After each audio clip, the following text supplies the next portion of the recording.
મિર્ચી morning. ઘરમાં ઝઘડા થાય છે આજકાલ? હા, ઘરમાં આટલા બધા દિવસોથી બધા એકબીજાની ખૂબ નજીક રહેતા હોય એટલે ઝઘડા તો થવાના. ગમા અણગમા, લાઇક્સ ડિસલાઇક્સ નડવાના.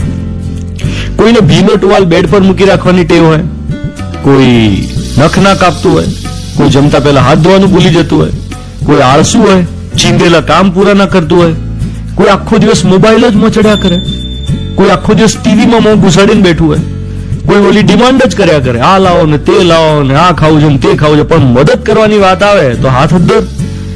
કોઈનો સ્વભાવ આકરો હોય, દરેક નાની નાની વાતમાં વરસી પડે, ગુસ્સો કરે, કોઈને વળી વાતે વાતે ખોટું લાગી જતું હોય, પોતાનો મૂડ ખરાબ કરે ને બીજાનો બગાડે. તો વળી કોઈ ટોન્ટ પ્રેમી હોય, કોઈ પોતાનું ધાર્યું ના થાય તો ફ્રસ્ટ્રેટ થઈ જતા હોય, હું કહું એમ જ થવું જોઈએ, હું કહું એમ જ બીજાએ કરવું જોઈએ એવો દુરાગ્રહ હોય. કોઈ સોશિયલ મીડિયાનો ગુસ્સો ઘરમાં કાઢે, કોઈ ઘરનો ગુસ્સો સોશિયલ મીડિયામાં ઠાલવે. સતત એકબીજાની નિકટ રહીએ ને, બહુ નજીક રહીએ એટલે ઘરમાં ગરમી તો થવાની છે.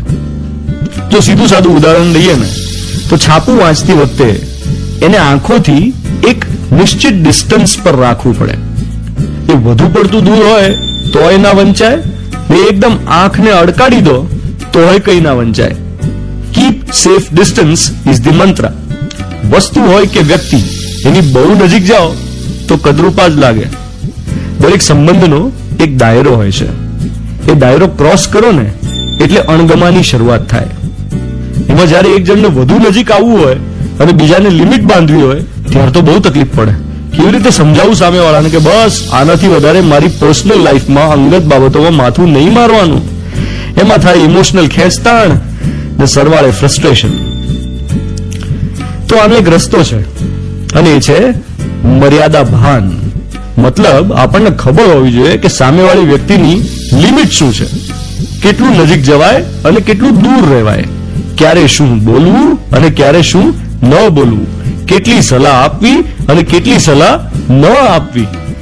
કોઈ આપણને સલાહ આપતું હોય તો એમાંથી કેટલી સાંભળવી અને કેટલી ન સાંભળવી, સામેવાળાને ખરાબ ના લાગે એટલે કઈ ન બોલવું, કેટલી હામાં હા કરવી અને કેટલી ના સહન કરવી.